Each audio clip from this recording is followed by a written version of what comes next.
This channel does not promote any violent, harmful, or illegal activities. All content provided by this channel is meant for an educational purpose only.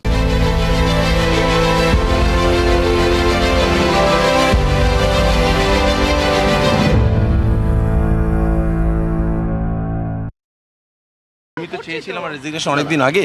আজকে আশা করি তুমি খুব শান্তি পাবে। একমাত্র তুমি হচ্ছে একমাত্র মিডিয়া রিপোর্টার যে বাই হার্ট চেয়েছিলে আক্তার আলীকে দিয়ে অবধি আমার নামে প্রতিবাদ, আমার নামে যাচ্ছে তাই কথাবার্তা বলিয়েছিলে। তুমি হচ্ছে সেই মিডিয়া রিপোর্টার সৌরভ দত্ত যে আমার পিছনে আদা জল খেয়ে পড়েছিলে। আশা করি আজকে তুমি খুব সুখী হবে, শান্তি পাবে। ধন্যবাদ। এটা কেন একটা জিনিস বলুন, আপনার বিরুদ্ধে যে অভিযোগটা তো আক্তার আলী করেছিল, তুমি করিয়েছিলে তাকে দিয়ে। ধন্যবাদ, থ্যাংক ইউ। না একটা জিনিস থ্যাংক ইউ, প্লিজ প্লিজ।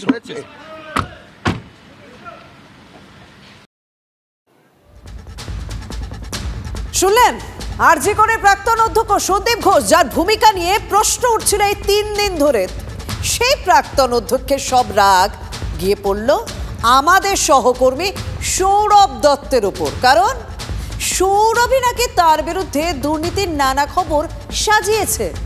কর্তব্যরত চিকিৎসককে ধর্ষণ করে খুনের 72 ঘন্টারও বেশি সময় পর ইস্তফা দিলেন আরজি করের অধ্যক্ষ সন্দীপ দত্ত। তখন রিয়াকশন আমাদের সহকর্মীর উপর রাগ এসে পড়ল। মৃত্যুর এই দুর্ঘটনার নৈতিক দায়িত্ব স্বীকার করে নিয়ে আজকে রেজিগনেশন দিলাম আমার প্রিন্সিপাল চেয়ার থেকে এবং সার্ভিস থেকে। চাইব যে আরজি করের ছাত্রছাত্রীরা শীঘ্রই কাজে যোগদান করবে। আমার রেজিগনেশনই তাদের মেন কাম্য ছিল, সারা রাজ্যবাসীর কাম্য ছিল আমার বলে মনে হয়েছে। গত 3 দিন ধরে সোশ্যাল মিডিয়ায় আমি যে কটূক্তি সহ্য করেছি, আমার পরিবার যে যন্ত্রণা সহ্য করেছে, আমার ছোটো ছোটো দুটো বাচ্চা যে সহ্য করেছে, তাতে বাবা হিসাবে আমি লজ্জিত। আমি তাই এই লজ্জার শেয়ার করার জন্য আমি রেজিগনেশন দিতে রাজি হলাম। সন্দীপ বললেন তিনি শুধু অধ্যক্ষ পদে ইস্তফাই দিলেন না, চাকরি ছেড়ে দিলেন, সরকারি ডাক্তারের চাকরি ছেড়ে দিলেন। স্বাস্থ্য ভবন থেকে ততক্ষণে কিন্তু অন্য খবর ছড়িয়ে গিয়েছে, আর আমাদের সহকর্মী সৌরভ সেই কথাটাই জিজ্ঞাসা করল। আমার সঙ্গে কোনো মন্ত্রী, কোনো সিনিয়র অফিসারের কথা হয়নি। না না, আমার সঙ্গে কোনো স্বাস্থ্যমন্ত্রী, কোনো মুখ্যমন্ত্রী, কোনো সিনিয়র অফিসারের কথা হয়নি। এটা আমার নিজের দায়িত্ব। ন্যাশনাল মেডিকেল কলেজে আপনাকে বদলি করা হচ্ছে, এটা যখন প্রতিষ্ঠিত হয়ে গেছে সেই জন্য কি আপনি ইস্তফা দিলেন আজকে? আমি জানি না এই খবর, আমার কাছে এই খবর এখন অবধি নেই, আমি শুনিনি। এখনো কোনো বদলি অর্ডার আমি হাতে পাইনি, আমি জানিও না। কথা শোনা যাচ্ছে, আমি জানি না। আরেকটা যে বিষয় হচ্ছে, ধন্যবাদ, আমাকে যেতে হবে।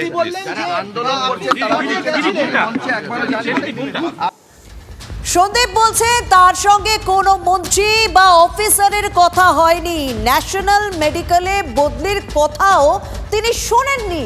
সৌরভের প্রশ্নে সকালের দিকে মানে দুপুরের দিকে খানিকটা থতমত খেয়ে গিয়ে এই কথা বললেন। থতমত তো খাবেনি, কারণ তার কিছুক্ষণ পরে নিহত চিকিৎসকের বাড়ি থেকে বেরিয়ে স্বয়ং মুখ্যমন্ত্রী বলে দিলেন সন্দীপকে বদলি করা হচ্ছে।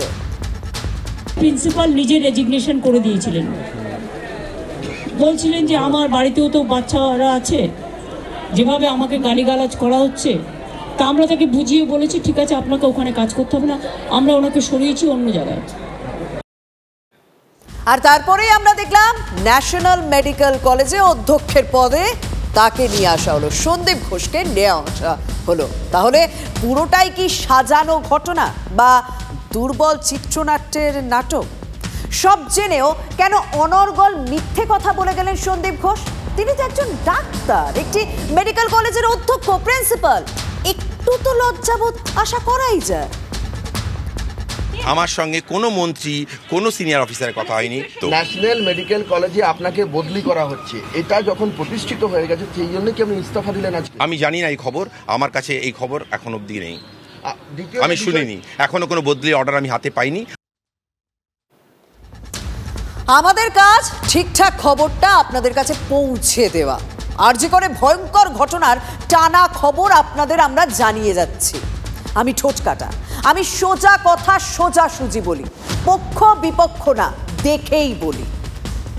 যে খবর কেউ জানতো না সে খবর জানতেন আমাদের প্রতিনিধি সৌরভ দত্ত। সরাসরি সে প্রশ্ন করেও ছিলেন সন্দীপ ঘোষকে। আর সেই খবর যে 100% সঠিক সেটা বোঝা গেল বিকেলের দিকে স্বাস্থ্য দপ্তরের নির্দেশিকায়। সন্দীপ ঘোষের সরকারি চাকরি থেকে ইস্তফা গ্রহণ করা হয়নি, তাকে বদলি করা হয়েছে। অধ্যক্ষ পদে বদলি করা হয়েছে ন্যাশনাল মেডিকেল কলেজে। ওই হাসপাতালে বদলির কথাই তো ছিল। সেই সৌরভই তো প্রশ্ন করেছিল, এই একই প্রশ্ন করেছিল তখন।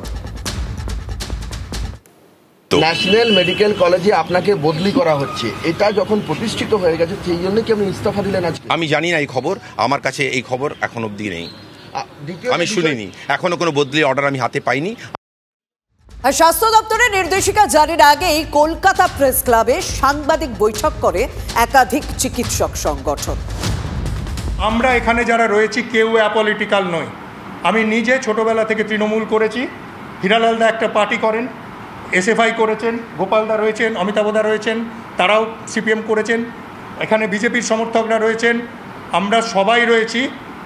আমরা সব পার্টির হতে পারি, কিন্তু আমাদের কোনো পলিটিক্যাল আইডেন্টিটি এখন আর ক্যারি করি না। আমাদের একটাই আইডেন্টিটি, আমরা মানুষ এবং তার সাথে আমরা ডাক্তার। সেখানে আইএমএর নেতা মুখ্যমন্ত্রীর কাছে সন্দীপ ঘোষকে গ্রেপ্তারের দাবি পর্যন্ত করলেন।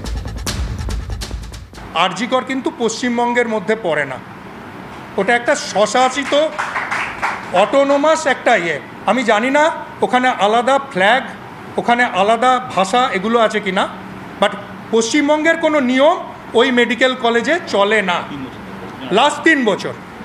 তার আগে ওখানে প্রিন্সিপাল ছিলেন শুদ্ধোদন বটব্যাল এবং তার সময় পূর্ব ভারতের সর্বশ্রেষ্ঠ মেডিকেল কলেজের তকমা পেয়েছিল আরজিকর মেডিকেল কলেজ। বিগত 3 বছর ধরেও আরজিকর মেডিকেল কলেজ খবরের শিরোনামে। কিসের জন্য না, প্রিন্সিপাল লাথি মেরে ধর্নারত স্টুডেন্টদের গায়ের উপর লাথি মেরে বেরিয়ে গেছেন তার জন্য। তার সাথে বায়োমেডিক্যাল ওয়েস্ট নিয়ে দুর্নীতির কারণে, কখনো নিয়ম বহির্ভূতভাবে টেন্ডার করে লোকজনকে জায়গা দিয়ে স্টল পাইয়ে দেওয়ার জন্য, আর্থিক কেলেঙ্কারির জন্য, ছেলে মেয়েদের ভিন্ডিকটিভ হয়ে যারা তাকে সমর্থন করে না তাদেরকে ফেল করানোর জন্য, এবং তার পোষা কিছু ছাত্র যারা কলেজে মাতব্বরি দাদাগিরি করে পুরো কলেজটাকে একটা শ্মশানের মতো জায়গায় পরিণত করেছে। তার জন্য আজ আরজিকর মেডিকেল কলেজ বিখ্যাত। সেই বিখ্যাত মানুষ, নাম করে বলছি সন্দীপ ঘোষ, ডাক্তার বলবো না, সরি, কোনো ক্ষেত্রে আমি ওনাকে ডাক্তার বলবো না, তাহলে আমরা নিজেদিকে ডাক্তার বলতে পারবো না। সেই সন্দীপ ঘোষ আজকে নাটক করলেন, তিনি রিজাইন করেছেন। ওনার রিজিগনেশন আবার আমি শুনলাম মাননীয় মুখ্যমন্ত্রী বলেছেন ও খুব দুঃখ পেয়েছে, ওর রেজিগনেশন আমরা নিচ্ছি না, ওকে আমরা অন্য জায়গায় পাঠাবো। কোনো রেজিগনেশন, কোনো বদলি নয়। He should be under criminal proceeding for tampering of evidence. আমি জোরহাত করে মুখ্যমন্ত্রীকে অনুরোধ করছি, রেজিগনেশন নয়, বদলি তো দূরের কথা, স্যাক হিম। বিভিন্ন চিকিৎসক সংগঠন নিজেদের রাজনৈতিক মতপার্থক্য ভুলে এক মঞ্চে দাঁড়িয়ে সন্দীপ ঘোষের বিরুদ্ধে কড়া ব্যবস্থা নেওয়ার কথা বলছে, কিন্তু মুখ্যমন্ত্রী তার সম্পর্কে কিন্তু বেশ নয়। প্রিন্সিপাল নিজে রেজিগনেশন করে দিয়েছিলেন, বলছিলেন যে আমার বাড়িতেও তো বাচ্চারা আছে, যেভাবে আমাকে গালিগালাজ করা হচ্ছে, তা আমরা তাকে বুঝিয়ে বলেছি ঠিক আছে আপনাকে ওখানে কাজ করতে হবে না, আমরা ওনাকে সরিয়েছি অন্য জায়গায়। আমরা ওখানে এমএসভিপিকেও সরিয়ে দিয়েছি ডিউ টু নেগলিজেন্স। আমরা হাসপাতাল থেকে হেড অফ দ্য ডিপার্টমেন্ট, যে চেস্ট ডিপার্টমেন্ট, তাকেও সরিয়ে দিয়েছি, এবং পুলিশ পোস্টে যে এসিপি ছিলেন তাকেও সরিয়ে দিয়েছি। সবাইকেই সরানো হয়েছে, এবং ডগ স্কোয়াড থেকে শুরু করে, ভিডিও থেকে শুরু করে, ফরেন্সিক ডিপার্টমেন্ট থেকে শুরু করে সবাইকেই ইনভলভ করা হয়েছে, যাতে খুনি গ্রেপ্তার হয় এবং দোষীরা শাস্তি পায়। আরজিকরের এমএসভিপি চেস্ট ডিপার্টমেন্টের প্রধান পুলিশের এসিপিকে সরিয়ে দিয়েছে সরকার, কিন্তু অধ্যক্ষকে সরায়। উল্টে তিনি চাকরি থেকে ইস্তফা দেওয়ায় তাকে বুঝিয়ে সুঝিয়ে অন্য মেডিকেল কলেজে বদলি করা হলো। এত গুরুত্বপূর্ণ এই সন্দীপ ঘোষ। কেউ চুরি করলে তাকে চোর বলি এবং তার ব্যবস্থা করি। কেউ যদি মিথ্যে কথা বলে তাকে মিথ্যেবাদী বলি, সোজা কথাটা আমি সোজাভাবে বলি। আর আপনারা দেখবেন স্পষ্টবক্তাদেরই সবসময় শত্রুরা বেশি হয়। ডাক্তারদের মধ্যেও কিন্তু অনেক চোর ডাকাত আছে, আপনারা হয়তো খুঁজে বার করবেন ভবিষ্যতে, আপনারা জানতে পারবেন সেই চোর ডাকাতদের মুখোশ পরে তারা ভেবেছিল যে সন্দীপ ঘোষ বোধহয় রেজিগনেশন দিতে জানে না, কিন্তু আমি এটুকু বলতে পারি আমি মাথা উঁচু করে থাকতে জানি। আমাকে যখনই স্পষ্টবক্তা হয়েছি তখনই আমাকে রং লাগিয়ে দেওয়া হয়েছে, রাজনৈতিক রং লাগিয়ে বলে দেওয়া হয়েছে যে ওই দলের হয়ে কাজ করছে। আরজি করে যখন আমি চার্জ দিলাম, আরজি কর ছিল ঘুঘুর বাসা। এখানে প্রত্যেকটা জায়গায় তোলাবাজি, কোনো নেতাদের মদত ছিল, কোনো স্টাফেদের মদত ছিল। আমি সেইগুলোকে সমস্ত ভেঙে দিয়েছি, তোলাবাজি বন্ধ করেছি, কোনোভাবেই তোলাবাজি হয় না, এইটুকু বলতে পারি। এটা হতে পারে না, কারণ যে মেয়েটি মারা গেছে, ধর্ষণ হয়েছে, খুন হয়েছে, এটা ভয়ঙ্কর ঘটনা। তার সঙ্গে সেই প্রতিষ্ঠানে অন্য কোথায় কি ঘুঘুর বাসা ছিল, সেটাকে ভেঙেছেন, কে অপ্রিয় হয়েছেন, তার সঙ্গে এর কি সম্পর্ক? আরে তাহলে কি সন্দীপ ঘোষকে রাখা নিয়ে তৃণমূলের ঘরেই কোথাও গোলমাল? কুণাল ঘোষের কথাই তো সেরকমই মনে হলো। কিন্তু কোনো অধ্যক্ষ সত্যি এরকম দুর্নীতির বিরুদ্ধে লড়াই করলে তাকে রাখতে সরকার মরিয়া হবেই। আরজিকর মেডিকেল কলেজের সদ্য প্রাক্তন অধ্যক্ষ সন্দীপ ঘোষের বিরুদ্ধে বারবার দুর্নীতির অভিযোগ উঠেছে। এই আরজিকর হাসপাতালে আপনাদের মিডিয়ায় দেখিয়েছিল যে একটা 1000 পাতা নথি দেখিয়ে বলা হচ্ছিল যে এখানে কি আর্থিক দুর্নীতি, তোলাবাজি এইসব দেখানো হয়েছিল। এবং সেই সময় থেকে আমরা দেখেছিলাম যে সেই ফাইল কিন্তু আর সরকারের ভিজিলেন্সের পর থেকে মুভ করেনি। এবং আমরা দিনের পর দিন দেখেছি যে এখানে তোলাবাজি এইসবের একটা দুর্বৃত্ত চক্র, যাকে আপনারা লুম্পেনোক্রেসি বলতে পারি, এইরকম একটা চক্র কিন্তু দীর্ঘদিন চলছে। সন্দীপ ঘোষ সে তার ক্ষমতা প্রয়োগ করে বেশ কিছুদিন সেখানে তার খুশি মতো সে তার একটা এক কথায় তার একটা বাহিনী তৈরি করেছে, কিছু ছাত্র, কিছু এক্স স্টুডেন্ট। কখনো বায়োমেডিক্যাল বর্জ্য পাচারের অভিযোগ, কখনো বা ক্লিনিক্যাল ট্রায়ালে বেআইনিভাবে ক্লিনিক্যাল ট্রায়াল কেলেঙ্কারির অভিযোগ, পার্কিং নিয়ে বরাত, বেনিয়ম, তহবিল ৯/৬ একাধিক অভিযোগ উঠেছে। সেই সমস্ত অভিযোগের প্রেক্ষিতে আদালত পর্যন্ত গড়িয়েছে। দুর্নীতির আতুরঘরে যাদের নাম শোনা যায় এই রাজ্যে স্বাস্থ্য পরিষেবার ক্ষেত্রে, স্বাস্থ্য ব্যবস্থার ক্ষেত্রে, তার মধ্যে আরজি করের প্রিন্সিপালের অন্যতম নাম। উনি অত্যন্ত ক্ষমতাধর। আরজি কর শুধু বলে নয়, স্বাস্থ্য ব্যবস্থা বা স্বাস্থ্য প্রশাসন চালানোর ক্ষেত্রে ওনার একটা সরাসরি ইন্টারভেনশন আছে। আমি খুব ভালো করে জানি যে আরজি করের অধ্যক্ষ একাডেমি বাদ দিয়ে বাকি সব বিষয়টা উনি দেখেন। ওখানে ওনার চেম্বারের বাইরে বাউন্সার দাঁড়িয়ে থাকে। বিতর্কের মধ্যে দুবার বদলিও হয়েছেন সন্দীপ ঘোষ। 4 বছর তিনি এই কলেজের অধ্যক্ষ ছিলেন, সেই 4 বছরে দুবার বদলি হলো।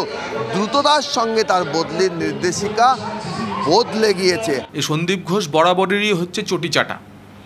আমার কাছে খবর আছে যে সঞ্জয় মিত্র যখন স্বাস্থ্য সচিব ছিলেন তখন সন্দীপ ঘোষ সম্ভবত ন্যাশনাল মেডিকেল কলেজের কোনো পজিশনে ছিলেন। সেই সন্দীপ ঘোষের একটি যখন বদলি হয়, সেই বদলি ঠেকানোর জন্য তৎকালীন স্বাস্থ্য সচিবের কাছে একজন ইমাম গেছিলেন। সন্দীপ ঘোষ একজন ইমামকে পাঠিয়ে দিয়েছিলেন। ওখানে আরজি করের প্রিন্সিপাল, তিনি তার কোনো উপরে গডফাদার নিশ্চয়ই কেউ আছেন, তার কথায় আরজি করের সমস্ত কিছু নির্ধারিত হয়।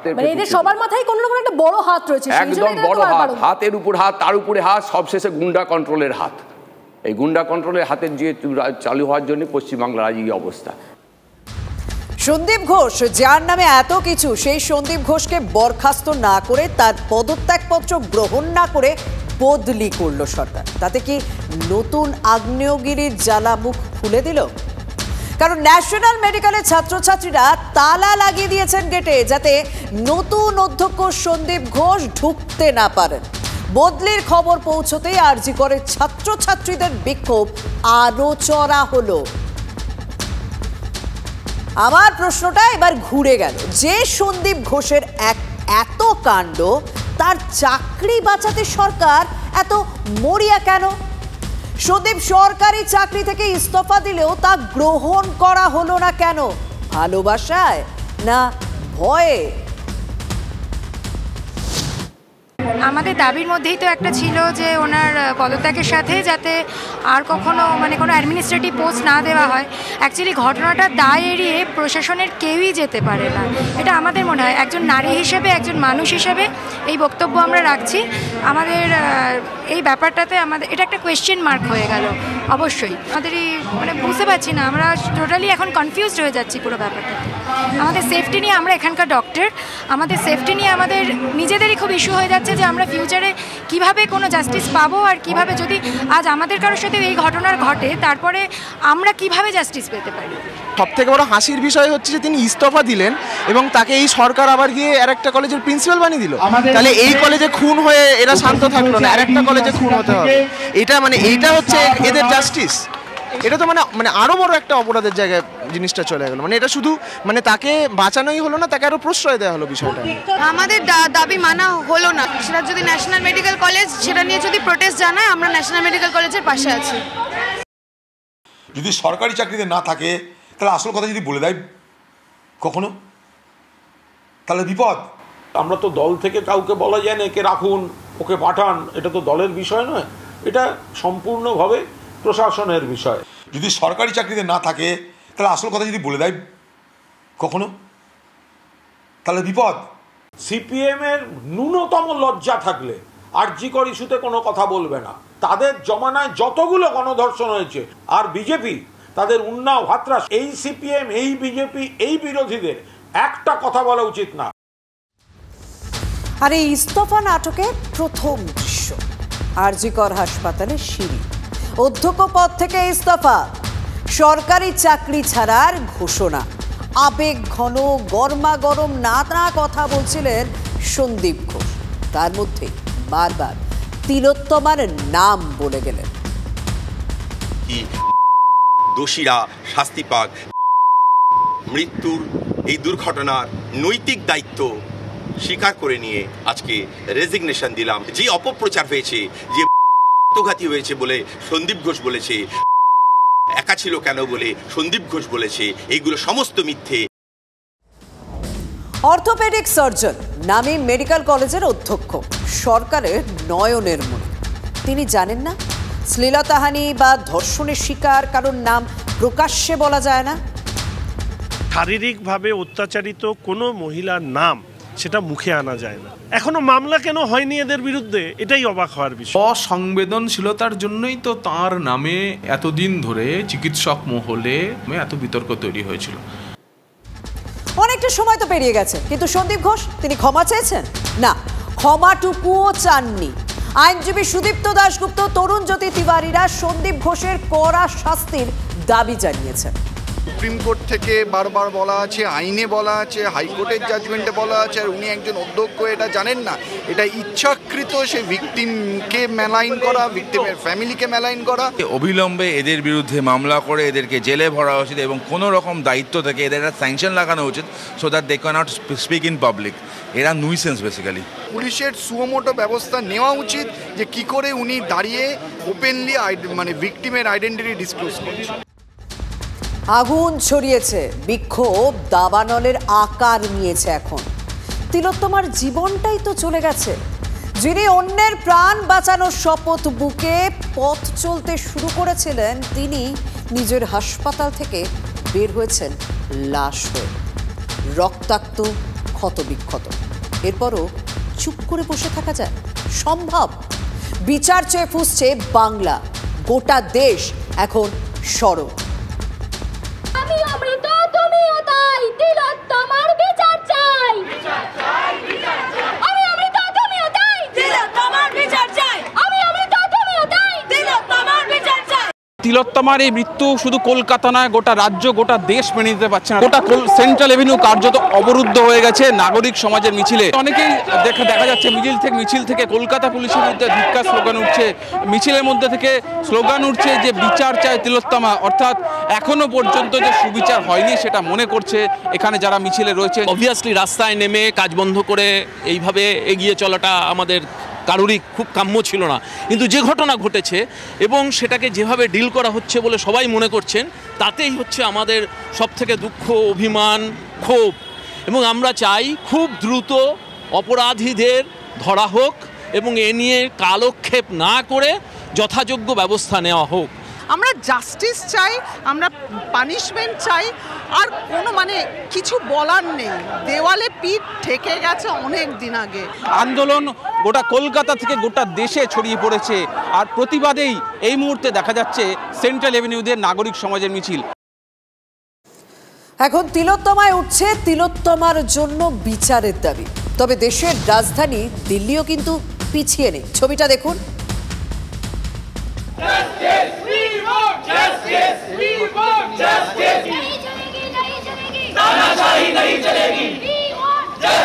আরজিকর ঘটনার প্রতিবাদে এই মুহূর্তে উত্তাল সারা দেশ। আমরা দাঁড়িয়ে রয়েছি দিল্লি এইমসে। এখানে ছাত্রছাত্রীরা, ডাক্তার ছাত্রছাত্রীরা তারা বিক্ষোভ দেখাচ্ছেন এবং তারা ইতিমধ্যেই তাদের জেনারেল বডি মিটিং থেকে সিদ্ধান্ত গ্রহণ করেছেন যে পশ্চিমবঙ্গ সরকার যে তদন্ত করছে সেই তদন্ত তারা মানেন না, সেই তদন্ত নিরপেক্ষ বলে তারা মনে করেন না। এইমসের রেসিডেন্ট ডক্টরস অ্যাসোসিয়েশন তারা পথে নেমে পড়েছে।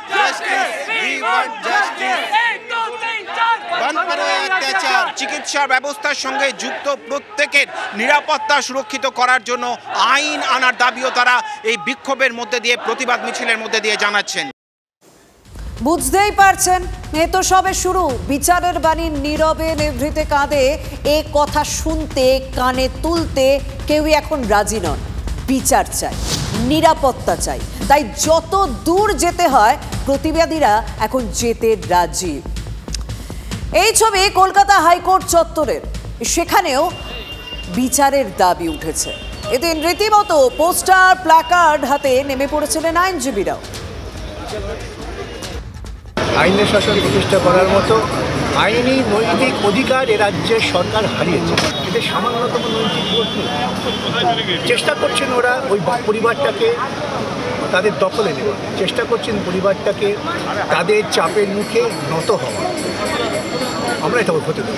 কারা এর পিছনে মদত দিয়েছেন তার বিষয়ে তদন্ত করতে হবে। আমরা বলছি যে এই হসপিটাল থেকে শুরু করে সমস্ত কর্মক্ষেত্রে নারীদের জন্যে নিশ্চয়তার ব্যবস্থা করতে হবে, যারা তারা নিশ্চয়তার সঙ্গে তারা কাজ করতে পারে। আরজিকরের মতো একটি হাসপাতালে 36 ঘন্টা ধরে একটি মেয়ে একটানা ডিউটি করলো, তারপর তার নিরাপদে নিশ্চিন্তভাবে বিশ্রাম করার জায়গা নেই। স্বাস্থ্যমন্ত্রী দেখেননি এগুলি? শুধু কলকাতা কেন, আমি সারা পশ্চিমবঙ্গ জুড়ে সমস্ত হাসপাতালে সমস্ত মহিলা কর্মচারীদের, মহিলা ডাক্তারদের নিরাপত্তা সুনিশ্চিত করার দাবি জানাচ্ছি। তিলোত্তমার জন্য সবাই আজ বলছেন একটা কথাই, কত দ্রুত পাওয়া যাবে এই বিচার। তা সে এইমস হোক বা দিল্লিরই একাধিক হাসপাতাল কিংবা কর্ণাটক, গুজরাট সহ অন্যান্য রাজ্যের ছবি। কর্মবিরতি সব জায়গায় চলছে। উঠেছে এই একটাই স্লোগান, কবে বিচার পাবে তিলোত্তমা? ওই দক্ষিণে খোলা জানালার হাওয়া। গাঙ্গুলি গ্রুপ আপনার পছন্দ বোঝে। এই শহরে নিজের মতো ঘরকে ভালোবাসা। গাঙ্গুলি গ্রুপ, ভরসার বসতবাটি। চিকিৎসকরা কি কোথাওই নিরাপদ নন? মালদায় সেই চিকিৎসককে কলার ধরে পেটানোর ঘটনা মনে আছে? ঘটনায় অভিযুক্ত ছিল বিডিও, তাকে বদলি করা হলো। অভিযোগ, মালদায় বুলবুল চণ্ডী RN রায় হাসপাতালে চিকিৎসককে মারধর করেন হবিবপুরের BDO Anshuman Dutta. Video footage সামনে আসতেই জেলা জুড়ে বিক্ষোভ চিকিৎসকদের, আর তারপরে বদলি। ওই দক্ষিণে খোলা জানালার হাওয়া। গাঙ্গুলি গ্রুপ আপনার পছন্দ বোঝে। এই শহরে নিজের মতো ঘরকে ভালোবাসা। গাঙ্গুলি গ্রুপ, ভরসার বসতবাটি। ঠোটকাটা আজ এ পর্যন্তই।